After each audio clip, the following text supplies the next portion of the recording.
Welcome back to Learn Java on Codecademy. We're in the conditionals and control flow section, if-else statement. Sometimes we execute one block of code when the Boolean expression after the if keyword is true. Other times we may want to execute a different block of code when the Boolean expression is false. We could write a second if statement with a Boolean expression that is opposite the first, but Java provides a shortcut called the if-else conditional. The if-else conditional will run if the block of code associated with the if statement. The if-else conditional will run the block of code associated with the if statement if its Boolean expression evaluates to true.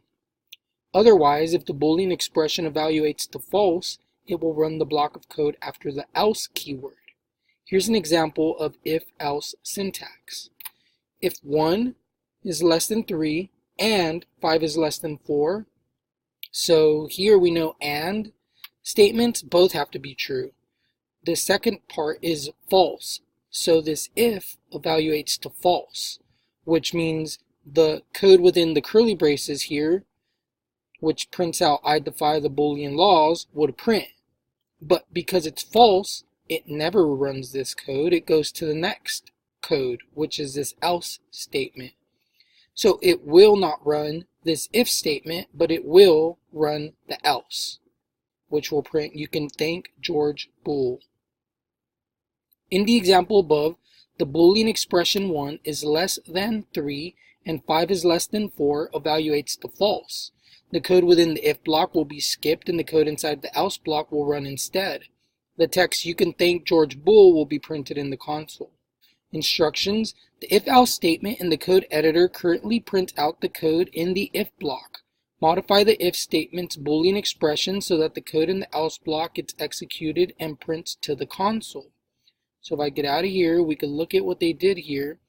We have our if statement that says 7 less than or equal to 7, which is true, which means it will run this try again. We do not want it to be true, so we make this 8. 8 is not less than or equal to 7, so it will be false.